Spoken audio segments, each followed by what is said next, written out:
Oke, selamat datang di podcast Fakultas Hukum Universitas Sumatera Utara. Kali ini kita akan membicarakan terkait kesiapan regulasi ketenagakerjaan dalam menata hubungan industrial di era digitalisasi. Nah, hari ini telah hadir bersama kita ada Bapak Susanto Haryono. Beliau ini merupakan Dewan Pengurus Nasional dari Asosiasi Pengusaha Indonesia Bidang Ketenagakerjaan. Terima kasih Bapak sudah hadir. Ada juga Ibu dosen kita, Ibu Dr. Agus Meda SHM. Beliau merupakan dosen dari Hukum Perguruan itu sendiri. Terima kasih Ibu telah hadir Ibu. Oke, baik Ibu, kita transformasi digital telah mengubah banyak hal. Bukan hanya cara kita berkomunikasi, tetapi juga cara bekerja dan cara kita memperkerjakan orang. Hingga struktur hubungan antara pekerja dan pengusaha juga terdigitalisasi saat ini. Model kerja berbasis platform, kerja jarak jauh, hingga penggunaan artificial intelligence dalam proses produksi, semuanya membawa tantangan baru bagi regulasi yang ada. Namun, pertanyaannya sekarang, apakah hukum kita siap? Apakah regulasi ketenagakerjaan yang ada mampu menjawab perubahan ini? Apakah dunia usaha melihat fenomena ini dari sisi praktik di lapangan? Baik, kita langsung aja ya berbicara Bapak ini dulu. Pak, dari yang saya dapat nih Pak, laporan McKinsey Global Institute pada tahun 2023 menyebutkan bahwa digitalisasi telah mengubah lanskap hubungan kerja secara global, termasuk di Indonesia. Dengan pergeseran dari sistem kerja tradisional menuju sistem berbasis teknologi dan fleksibilitas tinggi seperti remote working, GIG ekonomi, dan otomasi proses kerja. Menurut Bapak sendiri Pak, dari pandangan pengusaha Pak, bagaimana pengaruh dari transformasi di era digital ini terhadap pola hubungan kerja di perusahaan? Ya, terima kasih Mas Kenneth atas pertanyaannya. Yang pertama harus kita pahami dalam konteks era digitalisasi ini, kenapa sih dunia kita itu mengarah ke era digitalisasi? Yang pertama kalau kita lihat dari sisi perusahaan gitu ya, ketika kita masuk ke aspek produksi dan sebagainya, tentu kita ingin menghasilkan produk yang makin hari makin berkualitas dengan hasil yang makin presisi dan juga tentu dengan cost yang semakin efisien. Sebab apa? Sekarang ini kita berhadapan dengan persaingan bukan hanya antar perusahaan di domestik Indonesia, tetapi juga bagaimana negara Indonesia, perusahaan-perusahaannya juga harus siap bersaing di level global. Sehingga ketika dunia sedang menuju ke arah digitalisasi, semua ada perkembangan AI dan sebagainya, otomatis untuk meningkatkan tingkat daya saing yang tinggi juga, kita harus bergerak menuju ke arah sana. Nah, tapi pertanyaannya kan menarik nih, bagaimana kesiapan regulasi untuk menghadapi era digitalisasi khususnya yang mengubah berbagai aspek kerja. Tadi disebutkan contoh mulai dari remote working, bagaimana dulu orang bekerja semua harus offline, tatap muka, sekarang bisa kerja dimanapun dan sebagainya. Begitu juga gig ekonomi, di mana setiap orang tuh dia bekerja tidak hanya terikat dengan satu perusahaan, dia bisa terikat dengan berbagai perusahaan dan sebagainya. Fenomena-fenomena ini terus nanti akan berubah dan terus akan menyesuaikan diri. Pertanyaannya kan bagaimana kesiapan hukum? Saya jadi keingat ini Bu Agus Meda. Waktu dulu saya kebetulan juga background hukum gitu ya. Ada satu adegium yang berkata bahwa hukum itu berjalan tertati-tati mengikuti perkembangan zamannya. Nah, pertanyaannya kan hukum ini mau dibawa sampai kemanapun perubahan zaman itu akan bergerak terus gitu kan. Sehingga kalau saya ditanya dalam kondisi hukum ketenagakerjaan Indonesia pada khususnya menghadapi era digitalisasi saat ini, kita nggak perlu berbicara apakah hukum ini udah bisa menjawab perubahan yang terlalu jauh. Malah yang menurut saya jauh lebih penting saat ini adalah bagaimana hukum ketenagakerjaan kita ini pun harus harmonis antar aturan, antar lembaga-lembaga yang memiliki produk hukum itu sendiri harmonis, baru nanti bagaimana tingkat implementasinya. Contoh konkret aja nih. Kita lihat bagaimana sekarang di jalanan banyak mitra-mitra aplikasi ojek online. Awal-awal mula aplikasi ini muncul, wow, booming sekali gitu kan. Banyak yang berlomba-lomba menjadi mitra dan sebagainya. Ingat loh, sebutannya mitra, bukan pekerja. Bukan. Kenapa? Karena aplikasi ini sejak awal dia muncul, dia menawarkan diri sebagai aplikasi menjembatani antara supply and demand, antara yang membutuhkan transportasi dengan yang memiliki transportasi. Sebenarnya ini konsep awalnya itu adalah sharing ekonomi, di mana ada orang yang memiliki alat transportasi dan ada aplikasi yang menjembatani orang yang membutuhkan jasa transportasi dengan yang punya transportasi. Tapi seiring waktu dengan tantangan angkatan kerja di Indonesia, pengangguran, akhirnya cara menjadi mitra ojek online ini kan semakin diminati. Dan akhirnya makin banyak lah jumlahnya dan sebagainya. Nah, ketika jumlah makin banyak, seperti biasa, mulailah ada pembahasan-pembahasan yang menjadi multi aspek. Kita lihat ini baru yang terakhir-terakhir kan isu mengenai tunjangan hari raya untuk mitra ojol. Benar-benar. Menarik. Sebenarnya ini diskusi yang pasti ada pro kontranya lah ya. Tetapi karena ini ruang akademis, saya mungkin coba sharing dari perspektif saya mengamati regulasinya. Karena yang tadi saya bilang sejak awal ini adalah mitra, bukan pekerja.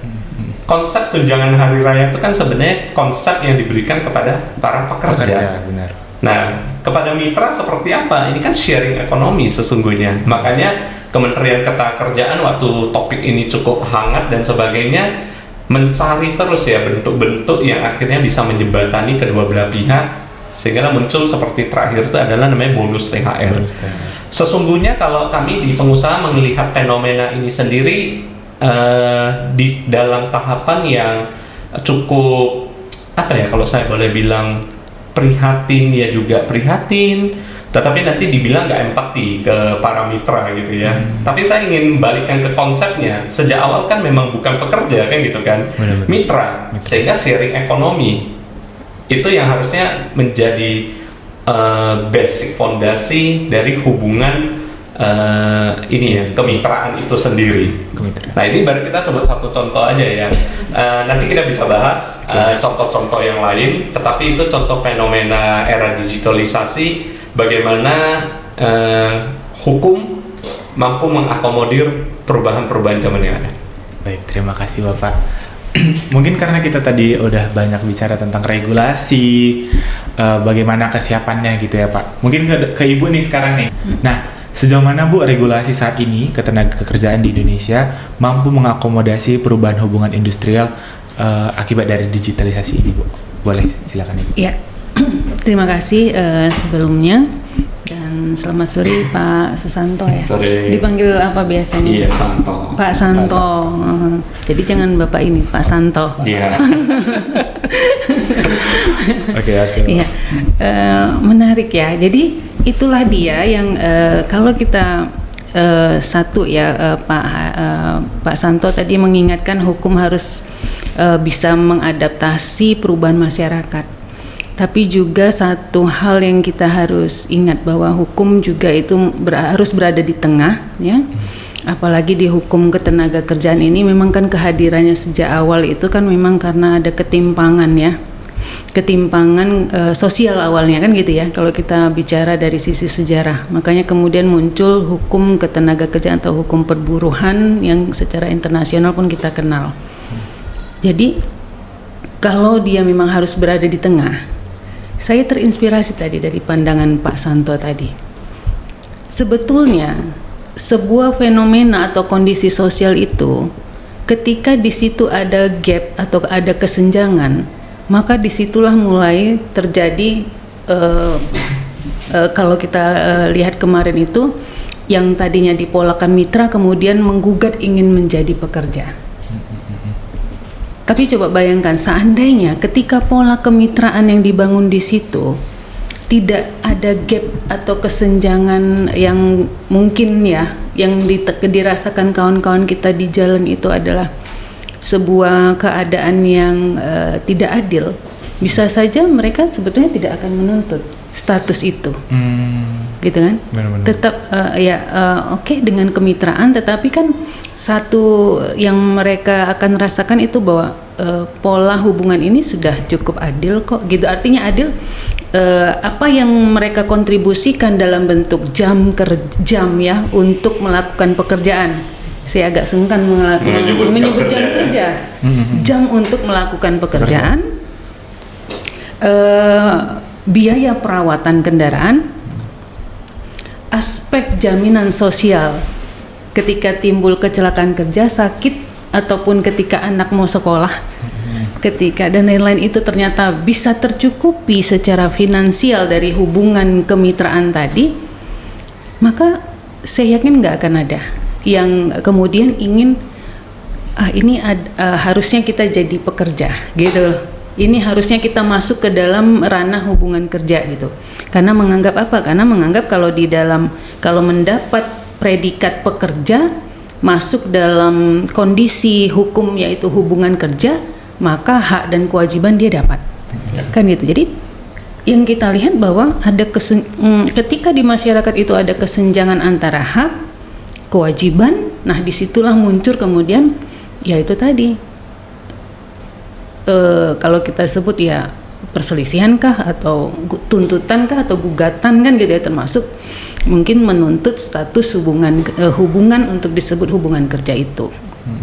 Nah itu satu ya, mungkin ini nanti ke adik-adik mahasiswa ya, Kenneth, kemudian juga Hilda dan lain-lain yang saat ini mengambil peminatan hukum perburuhan, itu kan sesuatu yang merupakan yang belum bisa selesai ya. Jadi masih ada peluang untuk menulis, riset dan lain-lain. Karena memang kebutuhan dunia usaha seperti yang disampaikan. Ya, benar.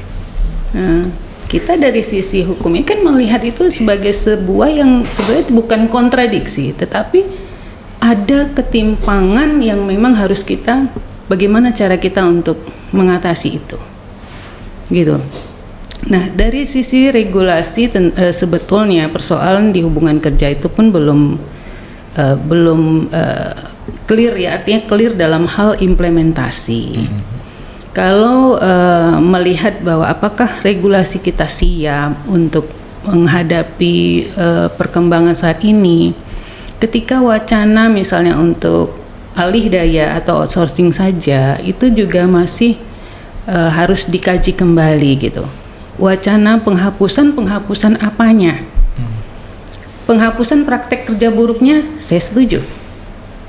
Tapi kalau mengharuskan harus hilang praktek itu, outsourcing itu haram sama sekali. Kenapa? Kalau dia dihapus berarti kan ketika itu ada dipraktekkan di masyarakat akan ada sanksi. Kita kembali berpikir bagaimana dunia usaha ketika dia memang membutuhkan pola alih daya untuk memperbesar produktivitasnya kan gitu kan. Karena alih daya itu dia adalah praktek bisnis. Alih daya itu adalah praktek bisnis atau bisnis proses yang berkembang memang menjadi megatrend karena memang kebutuhan untuk perusahaan supaya terjadi efisiensi, maka pekerjaan-pekerjaan yang bukan bisnis utamanya itu dia bisa serahkan ke perusahaan lain.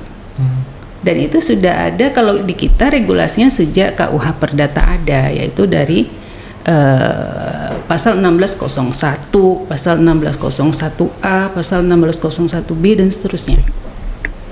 Gitu. Jadi kalau praktek bisnisnya yang katanya akan dihapuskan, saya yakin nggak bakalan bisa dihapus. Tapi saya setuju seandainya yang dihapuskan adalah kondisi buruk pekerja alih daya, ya saya setuju. Saya yakin juga Pak Santo dan kawan-kawan di Apindo juga setuju. Karena kami juga sering berinteraksi dengan Apindo. Jadi kita harus menempatkan, maksud saya gitu Pak Santo.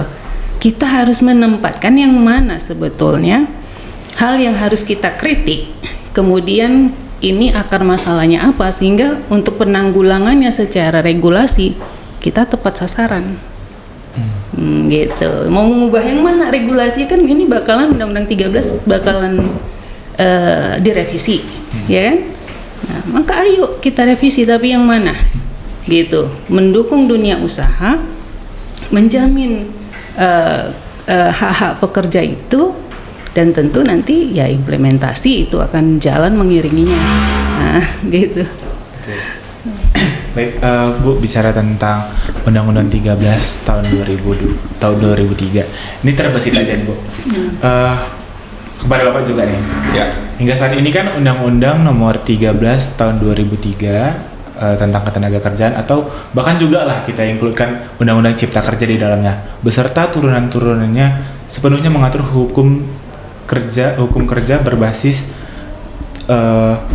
belum mengatur hukum kerja itu yang berbasis digital ataupun yang berbasis platform. Nah, hal ini menciptakan banyak yang beranggapan ini merupakan suatu kekosongan hukum nih.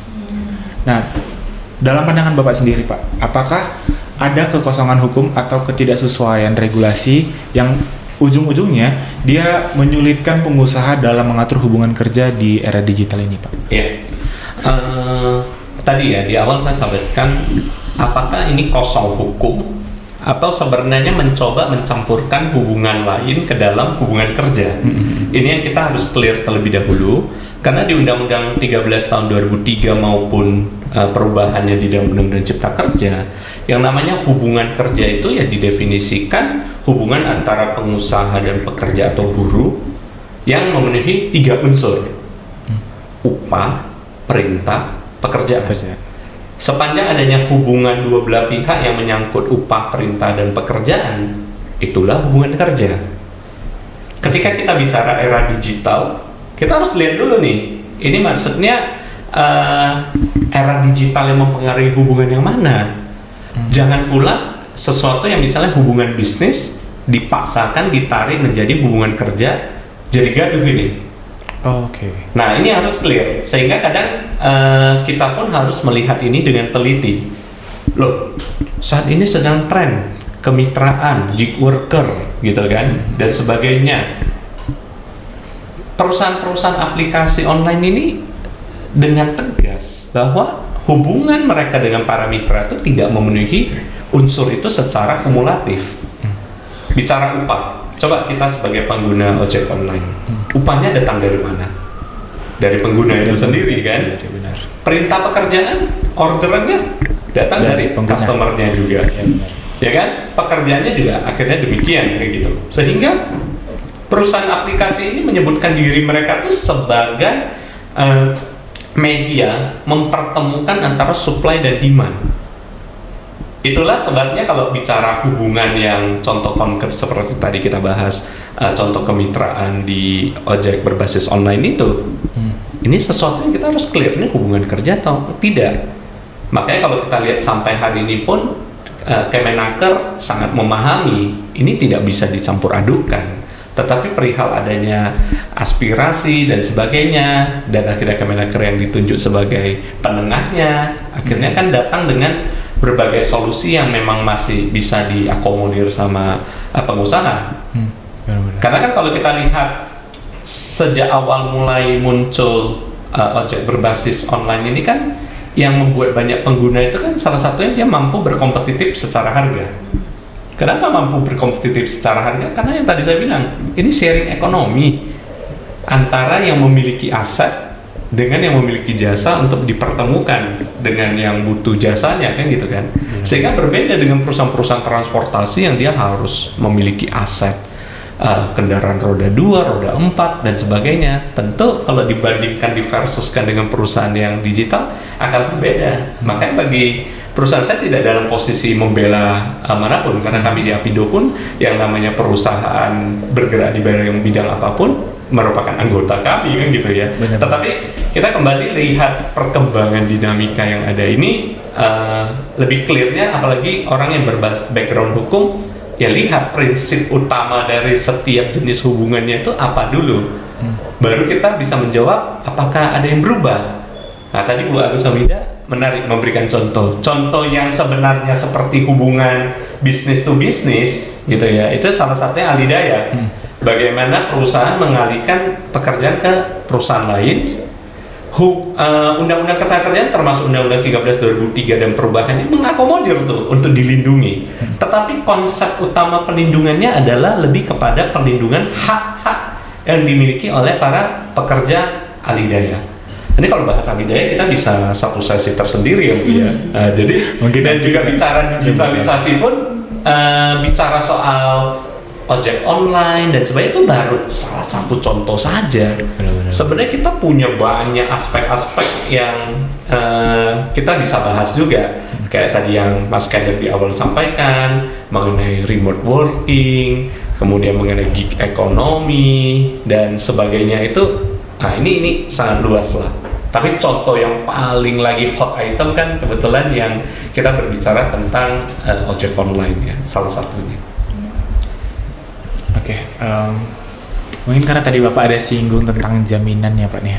Jadi saya mau bertanya nih Bu, kepada Ibu Agusmida nih.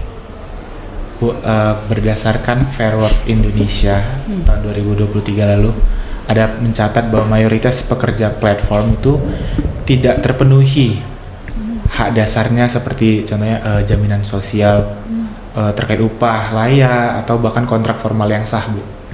Karena saya baca juga kalau misalnya masih bersebaran di internet, mereka tuh nggak pernah betul-betul dikontrak, cuman ada term and condition aja yang disetujui. Nah, bagaimana jaminan hak-hak dasar bagi para pekerja untuk upah layak itu Bu, jaminan sosial dan keselamatan kerja dapat diterapkan dalam lingkungan kerja yang digital kira-kira? Oh ya, kalau yang pengaruh digitalisasi itu kan seperti yang tadi Kenneth juga udah sampaikan ya di awal. Kalau dia pun bentuknya remote worker atau yang bentuk gig ekonomi lainnya, kalau dia itu menandatangani perjanjian kerja, itu kan sebetulnya dia akan sudah terlindungi karena berarti kan ada hubungan kerja, ada perintah, upah dan pekerjaan. Kemudian dia menandatangani perjanjian kerja, tapi dia pola kerjanya adalah bekerja jarak jauh atau bekerja dimanapun gitu kan. Tetap sepanjang itu tadi ada perjanjian kerja yang ditandatangani, kedua belah pihak sepakat melakukan pekerjaan, ada upah, ada perintah kerja, ada pekerjaan kan gitu. Itu sebetulnya kemudian full lah berlaku itu. Hanya saja kan kemudian yang kita temukan di beberapa literatur juga beberapa aduan pihak-pihak yang menyatakan diri bekerja dengan sistem remote worker itu adalah ketika mereka bekerjanya ini perusahaannya di Jakarta, mereka bekerja itu di Jogja. Nah, mereka diupah pakai UMP-nya Jogja. Jelas beda kan? Karena kan yang kita tahu kan di Jogja dan Jakarta itu beda banget gitu, karena Jogja paling secara tingkat upah minimumnya memang di se-Indonesia dia paling rendah ya kan? Karena memang itu kan penetapan upahnya berdasarkan daerah kan, pertumbuhan ekonomi termasuk pertumbuhan ekonomi dan inflasi yang mempengaruhi penetapan upah itu ya dilihat di daerah. Nah di situ dia mulai pekerja ini yang remote worker itu yang bekerja jarak jauh itu merasakan, nah ini kenapa saya harus diupah di sini padahal saya bekerjanya untuk industri dan industri itu besar dan itu industri itu bahkan mungkin ada di luar negeri dan ini yang kasus yang pernah kita dapatin itu dia perusahaannya di Jakarta. Nah itu satu, jadi memang jadinya adalah ketika karena pengaruh perubahan yang dibawa oleh teknologi informatika ini juga mengubah cara kerja, maka memang di situ yang belum secara tegas nih mana yang kemudian akan digunakan dimasukkan ke dalam klausul perjanjian kerja. Upah tempat perusahaan berada atau upah tempat si pekerja berada, ya kan? Okay. Nah, meski kemudian kalau kita serahkan lagi itu kan kesepakatan jadinya kan. Nah, ketika kesepakatan nanti mungkin di sana ada ketimpangan kedudukan posisi karena satu pemberi kerja atau pengusaha dan satu si pekerja, mungkin yang mereka butuh bantuan ya undang-undang kan gitu Pak Santo. Undang-undang akan menetapkan di mana nih ketika ada sistem hubungan kerja di mana berbeda wilayah, bahkan mungkin berbeda negara. Nah, sejauh ini kan kalau kita lihat, kita cari-cari di Undang-Undang Ketenagakerjaan itu kan ya itu silahkan kesepakatan kan gitu kan, kedua belah pihak gitu. Itu yang secara kebutuhan masyarakat kita lihat itu yang belum, memang undang-undang tidak menentukan ya gitu. Tapi ketika itu satu tentang upah tadi. Nah, ketika yang lainnya tadi jaminan sosial tuh, kecelakaan kerja nih misalnya, diperjanjikan nih dalam perjanjian kerja itu, yang remote worker tadi lah misalnya.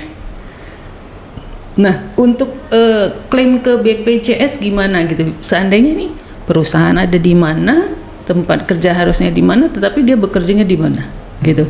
Apakah sudah cukup fleksibel BPJS Ketenagakerjaan memberi ruang untuk para pekerja dengan sistem hubungan kerja di mana saja ini, gitu? Atau yang remote worker, ya kan? Benar. Karena kecelakaan kerjanya kan bisa, dan kategori kecelakaan kerja itu kan memang sedang berangkat ke tempat kerja, sedang melakukan pekerjaan, pulang gitu, pulang dari tempat kerja kan, sampai di rumahnya. kan kita dengan sistem yang tadi, apalagi yang kerja di rumah, yang dia boleh kerja di rumah, gimana coba caranya nanti? Apakah sudah se-fleksibel itu kita mengatur tentang kebolehan untuk mengklaim jaminan kecelakaan kerja itu ketika pekerjaannya ya tidak dilakukan secara konvensional, sedangkan perubahan yang regulasi masih belum gitu, masih konvensional memandang kecelakaan kerja itu adalah ketika si pekerja itu berangkat ke tempat kerja, berada di tempat kerja dan pulang dari tempat kerja. Nah, itu di situ nanti butuh untuk perubahan-perubahan regulasi itu, Mas Chen. Okay. Mungkin ini bakal jadi PR mahasiswa saat ini ya, Bu ya. Jadi sekarang bidang tenaga kerja itu banyak sekali topik-topik kalau mahasiswa Civitas Akademika itu mau melakukan riset ya. Nah, jadi kayak bicara tadi remote working ya, sebenarnya kan saat kejadian pandemi COVID-19 itu langsung di depan mata kita nih perusahaan. Menarik ya tadi Bu Agus Hamida sampaikan mengenai ini ya, tempat bekerja, lingkungan bekerja, apalagi tadi topik mengenai upah itu. Saya punya sharing seperti ini. Mungkin aku mau sharing yang ini dulu ya, tempat kerja. Jadi di dalam tiap perusahaan itu ada peraturan perusahaan ataupun perjanjian kerja bersama. Ya, Dulu itu ada pengaturan tuh, contoh gitu ya. Di dalam lingkungan kerja dilarang berkelahi. Contoh aja nih simple. Saat waktu terjadi remote working, ketika dia bekerja di rumah, dia berkelahi dengan orang, apakah dia melanggar PPPKB? Iya benar. Sehingga waktu itu banyak perusahaan, termasuk anggota kami di Apindo itu akhirnya meredefinisi ulang definisi yang namanya lingkungan kerja dan lingkungan perusahaan.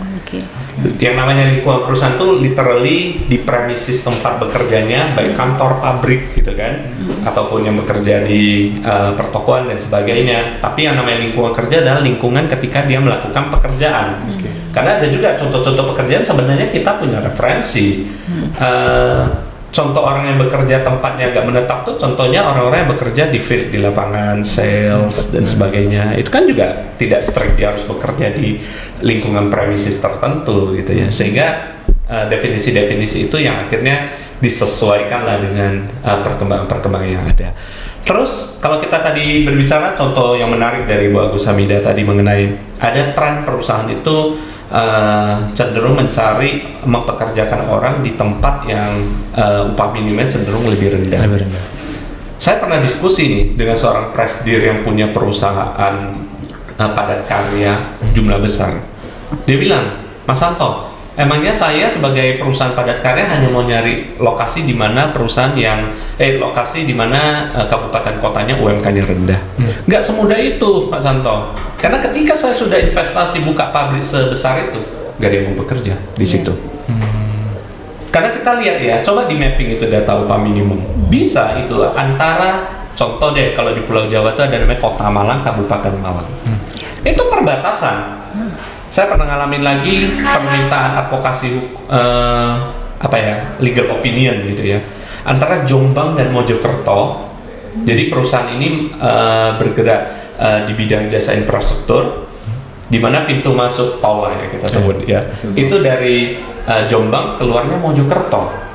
Sedangkan selisih upah minimum antara dua kabupaten kota ini bisa 1 jutaan, Bu. Banyak juga ya. Office-nya di Jombang, Iya. pintu tolnya keluarnya di Mojokerto. Kadang ada pekerja yang dia standby di sana. Ini mau acuannya yang mana gitu kan? Oke. Nah ini kan menjadi salah satu problem hukum yang sebenarnya zaman sebelum COVID pun udah terjadi kan gitu kan. Tapi message utama yang ingin saya sampaikan sesungguhnya untuk kondisi pekerja di Indonesia itu sebenarnya apa? Yang paling penting itu adalah bagaimana kita itu meningkatkan kompetensi, capability-nya, sehingga untuk menjadi seorang SDM angkatan kerja yang tidak lagi dipusingkan akan upah minimum itu berapa, upah minimum yang mengacu kemana dan sebagainya. Karena sesungguhnya pada akhirnya perusahaan pun ketika mau membayar orang dengan murah, nggak ada yang bekerja, dia juga nggak akan bisa mengoperasikan bisnis. Jadi yang tadi saya sampaikan bahwa perusahaan tidak serta-merta hanya nyari kabupaten kota yang murah aja upah minimum. Apakah SDM di sana siap untuk mendukung produksi bisnisnya? Apakah ada yang mau bekerja? Jangan-jangan pada semuanya bekerjanya mending cuma selisih 20 menit, saya pindah aja ke kabupaten kota lain, lebih dapat lumayan gitu kan. Saya bawa pulang, biaya hidup mungkin masih mirip-mirip. Nah, tapi sebenarnya yang paling menjadi PR besar buat Indonesia itu adalah bagaimana tenaga kerja kita itu udah tidak lagi membahas di level upah minimum. Memang harus kita akui hari ini tantangan angkatan kerja kita bahkan yang informal masih lebih besar dibandingkan sektor formal. Dan berbicara mengenai orang yang bekerja, ya tidak semua orang punya pilihan juga untuk dia pengen selalu diupah di atas upah minimum juga gitu kan.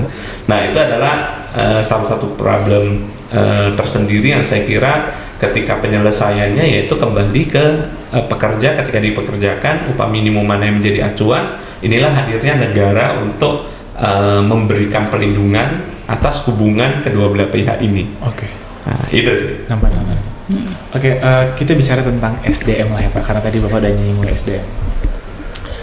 Nah, ada temuan saya menunjukkan bahwa 50% tenaga kerja global akan memerlukan reskilling dalam 5 tahun ke depan, ya dalam tahun inilah ya Pak, akibat otomatisasi dan digitalisasi. Di sisi lain, perusahaan kini dihadapkan pada pilihan antara mengembangkan SDM internalnya atau bahkan merekrut talenta baru yang siap pakai. Nah, itu kan jadi salah satu argumen bagi teman-teman kami di sana. Kalau misalnya apa sih istilahnya terkait pembatasan usia dalam menerima kerja, Pak. Ada yang bilang kalau dia semakin muda, dia jadi lebih cepat nangkap. Kalau dia udah tua, dia jadi lama nangkap. Itu yang akhirnya membuat diskriminasi usia itu muncul, Pak. Nah, apakah perusahaan cenderung merekrut SDM yang baru yang sudah siap digital atau lebih memilih berinvestasi dalam pelatihan terhadap karyawan-karyawan yang lama, Pak? Silakan, Pak. Ya, saya kira dua-duanya ya. Untuk perusahaan dia nggak bisa strict hanya memilih salah satu. Saya akan mengajak penonton podcast ini untuk melihat ya. Kita di dalam sebuah perusahaan itu kan tidak semua pekerjaan itu memegang satu jabatan role yang sama semuanya kan. Benar, Pak. Dan setiap perusahaan itu apa yang membedakan mereka di dalam produk ataupun jasa yang mereka tawarkan, yaitu adalah uniqueness-nya produknya masing-masing, keunggulan dan kelebihannya masing-masing. Sehingga sebenarnya di setiap perusahaan pun dia memiliki istilahnya rahasia dagangnya kan, ataupun dia memiliki trik and trik khusus untuk di dalam produksi ataupun mendeliver jasanya. Sehingga kalau berbicara lebih memilih develop timnya yang sudah ada atau lebih baik hiring, tergantung.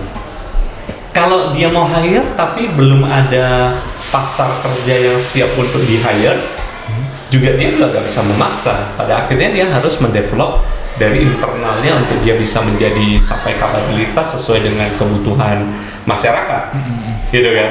Nah, tetapi menarik tadi dikaitkan lagi dengan pembatasan usia. Menurut saya balik lagi tadi yang Mas sebutkan tentang World Economic Forum memberikan studi 2020 dan sampai hari ini masih relevan. Pada akhirnya semua orang harus reskilling. Kenapa harus reskilling? Karena skill yang lama itu udah gak relevan lagi, mungkin sudah digantikan oleh otomatisasi itu sendiri dan sebagainya. Kalau kita tidak mau berubah, itu yang akan menjadi persoalan. Makanya sekarang sampai di level International Labour Organization, ILO, itu tiap tahun kan ada conference, International Labour Conference gitu kan. Tiap tahun tuh selalu ada topik-topik yang menarik. Maka dalam momen-momen itu muncul satu topik yang lebih kurang pada masa-masa COVID itu di sidang conference-nya, kemudian saya salah satu delegasinya, itu membahas mengenai lifelong learning. Bagaimana orang belajar itu sepanjang hayat. Oke. Nah, yang menjadi problem itu kan ada kecenderungan orang merasa orang yang masih up to date ilmunya itu adalah orang-orang yang masih muda. Masih muda, benar. Kenapa? Karena yang dianggap udah senior tuh kadang udah tidak mau lagi belajar capek-capek dan sebagainya. Padahal sesungguhnya kan tidak bisa selalu diputuskan seperti demikian. Iya, benar. Ya kan? Ada juga orang yang makin berusia makin baca terus, banyak. sudah terkenal pun ya kan, jadi dokter yang luar biasa terkenal, tiap hari membaca riset terkini dan sebagainya. Sehingga menurut saya masalah usia itu tidak menjadi patokan sebenarnya, tetapi memang kita temui lah di lapangan. Ada kecenderungan perusahaan-perusahaan itu yang memilih ingin mempekerjakan yang muda-muda dengan alasan lebih energik dan sebagainya. Ya pada akhirnya itu kan memang kembali ke masing-masing perusahaan, dan saya kebetulan pernah ada proyek untuk membangun 2 pabrik kemudian di Provinsi Jawa Timur, Jawa Tengah dan sebagainya. Ketika kami menentukan tempat, itu juga salah satunya melihat angkatan kerjanya juga di daerah itu. Karena ketika mau bekerja, kita mau yang muda-muda aja. Belum tentu juga yang muda mau bekerja di bagian produksi dan sebagainya. Malah kadang ada yang lebih senior. Malah saya ini praktek real ya. Saya dapat, kebetulan saya kan di bidang people and culture atau human resource gitu ya. Saat itu hiring manajernya malah minta ke saya, Pak Santo, saya minta kalau bisa yang pekerjanya itu 40-an juga gak apa-apa kok. Kenapa Pak? Ya karena yang 40-an itu lebih udah punya semangat kerja karena dia udah punya beban hidup. Udah punya anak, udah punya keluarga, sehingga nggak yang datang bekerja tuh cuma uji coba doang. Ini real. Dan ini juga banyak di anggota-anggota Pindo kami diskusi, kok kenapa bisa heboh urusan ini? Ya kan, memang ada, kita temui lah di lapangan gitu. Nah sekarang kita bertemu dengan generasi-generasi muda yang banyak pilihan bekerja, dia nggak harus keringat kerja sehari 8 jam 7 jam, penghasilannya lebih gede gitu kan. Sehingga mencari pekerja tuh pada akhirnya nomor 1 capability. Usia itu urusan selanjutnya gitu kan. Sama yang paling penting lagi ya bagaimana setiap angkatan kerja pun sekarang bisa menjaga kesehatan fisiknya, kesehatan mental dan sebagainya, itu juga hal yang penting ya. Sehingga tadi balik ke pertanyaannya, bicara pengembangan dua-duanya, baik dari dalam maupun dari luar. Sehingga kalau bicara dari luar, ini untuk teman-teman seangkatan Mas Kenneth ini ya, Gen Z ya berarti ya. Nah sekarang masih berhadapan dengan persaingan untuk mendapatkan pekerjaan yang lebih ketat. Saya saja sehari-hari misalnya menginterview kandidat, saya melihat CV-nya beliau-beliau ini, waduh Mak, luar biasa sekali Bu. Itu baru semester 3, itu udah magang di mana. Jadi dia sampai lulus tuh bisa sampai magang 3-4 tempat. Program MBKM. Kalau saya hari ini ikut seleksi compete sama mereka, kader juga saya. Kalah duluan ini saya. Nah, jadi ini semangat untuk kita semua itu bagaimana berlomba-lomba membuat kita itu semakin capable, semakin valuable di mata para pencari kerja juga. Nah ini kan banyak juga nih, saya harapannya nih mungkin pendengarnya banyak mahasiswa gitu ya. Jadi sedini mungkin Anda siapkan portofolio Anda, sehingga portofolio Anda itu menjadi portofolio yang dilirik oleh perusahaan-perusahaan gitu ya. tidak harus selalu magang. Sederhananya mengikuti perlombaan. Saya kira kan banyak ya di kampus tuh perlombaan-perlombaan. Terus juga banyak bidang organisasi di sana ketika mengambil role leadership dan sebagainya. Itu bisa menjadi poin plus tersendiri gitu kan.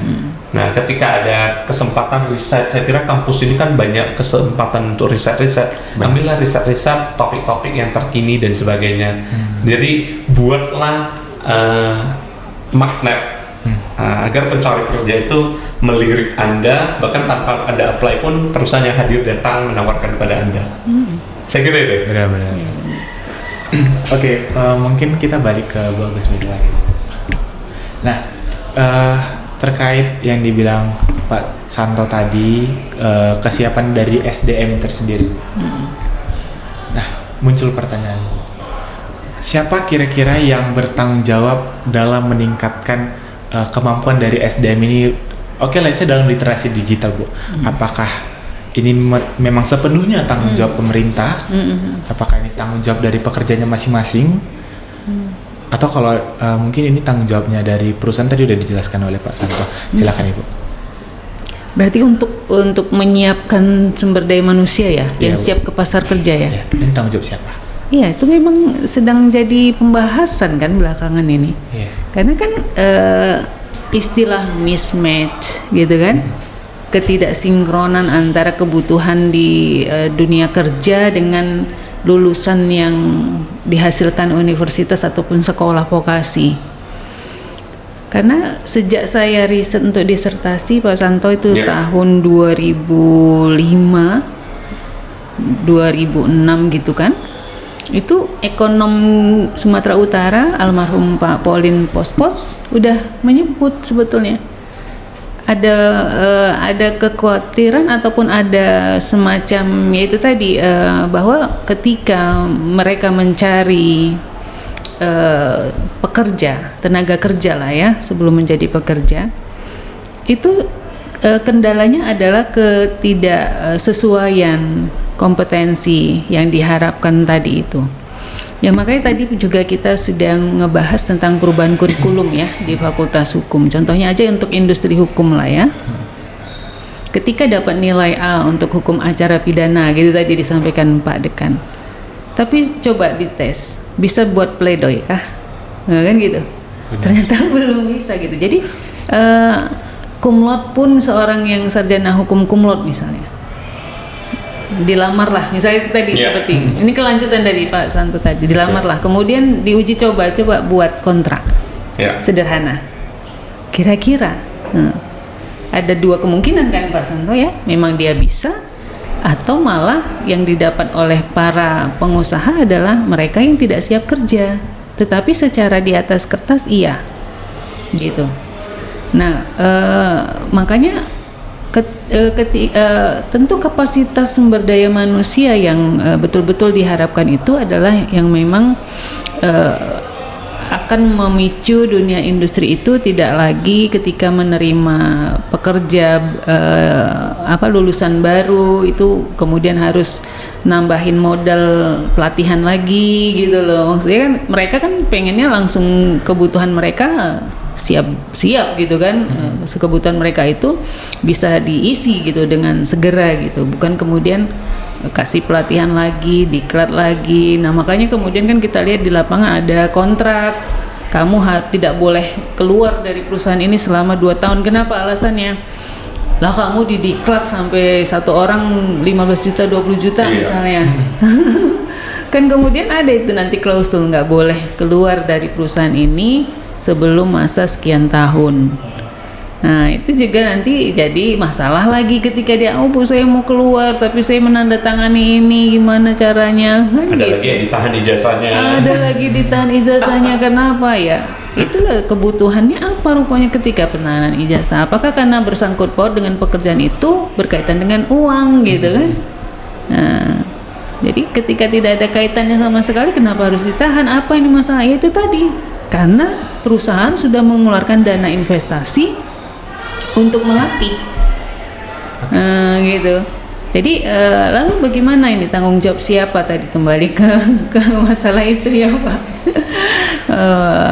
Tadi Kenneth menyampaikan itu. Ya kalau saya nggak bisa bilang, saya juga bertanggung jawab.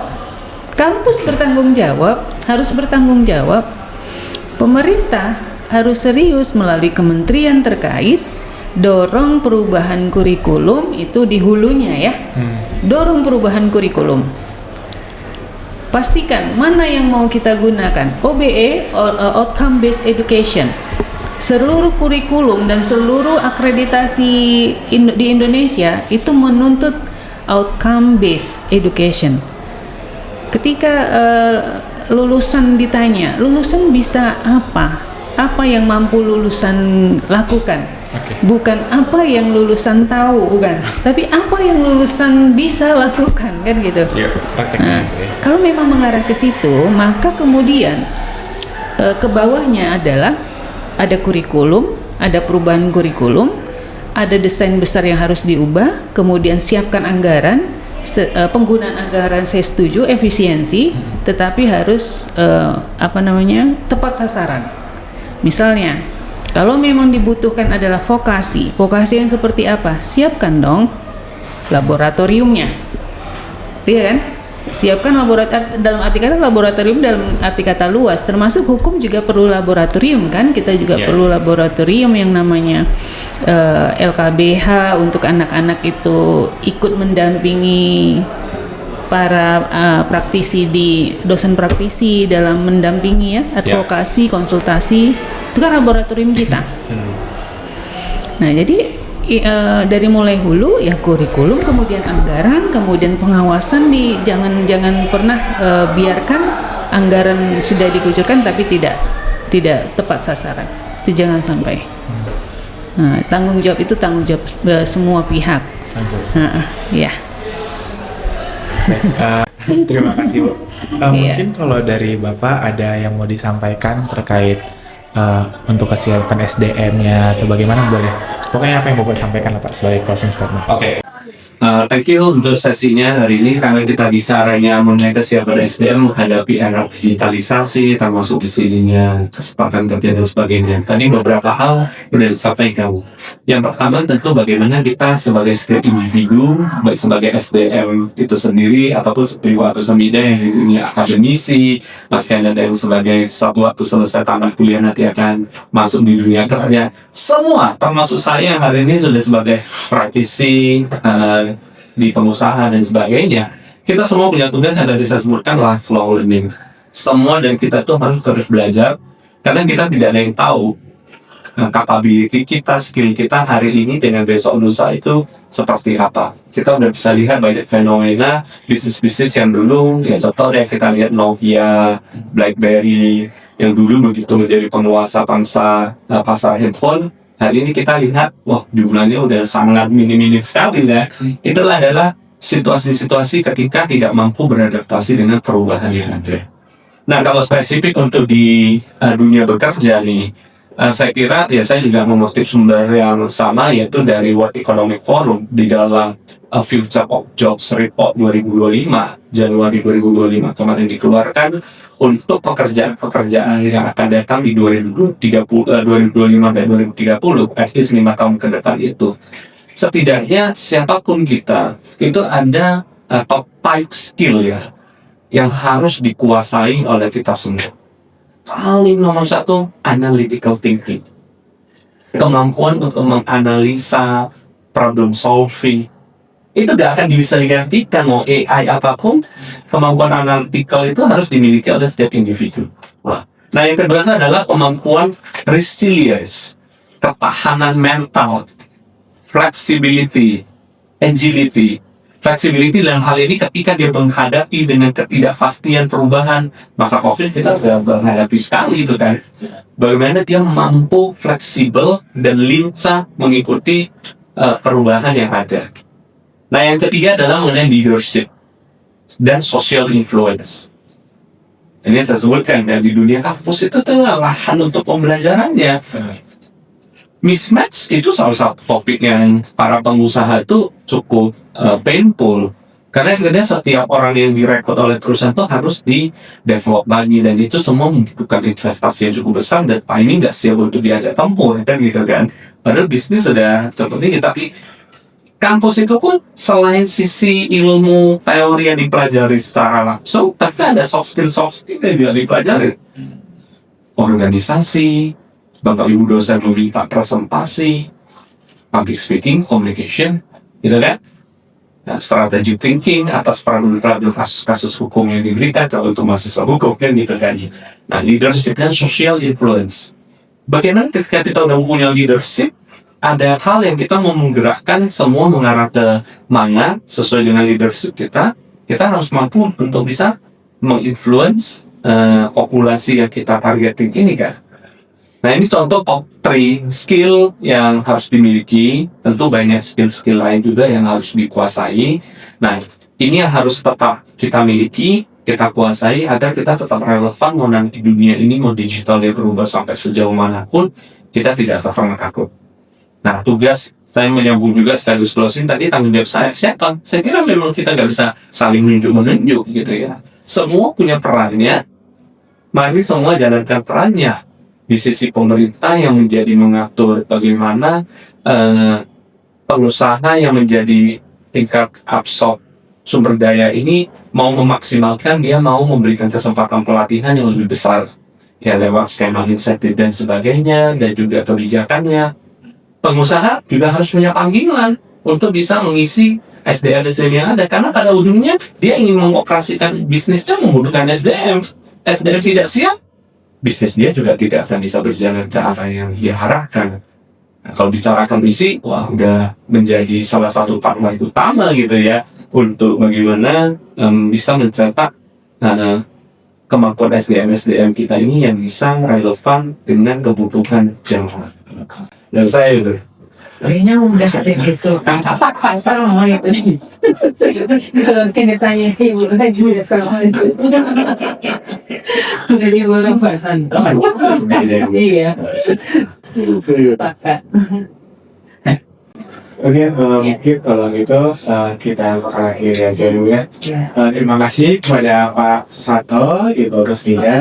Terima kasih Kamu bergabung bersama. dengan sama udah mau membagi perspektifnya sebagai perannya masing-masing, Pak Santo sebagai pengusaha, Ibu Rusmida sebagai akademik. Ya. Dari sisi kita semakin paham ya bahwa digitalisasi bukan hanya soal teknologi, tetapi juga tentang kesiapan regulasi, kemampuan SDM, dan mungkin kita bisa bilang keadilan dalam bekerja ya. Dunia kerja memang sedang berubah dan sangat cepat dalam berubah, tapi perubahan itu harusnya tidak meninggalkan siapapun di dalam, baik itu pekerja maupun pengusaha. Semoga obrolan lagi bisa menjadi refleksi bersama bagi kita semua, bagi kebijakan mungkin, bagi pelaku usaha, pelaku pekerja, atau bahkan mahasiswa sendiri, bahwa membangun hubungan industrial yang adil di era digital bukanlah tugas satu pihak saja, melainkan kolaborasi semua elemen masyarakat. Yes, kepada. Terima kasih. Terima kasih, Mark. Terima kasih. Terima kasih.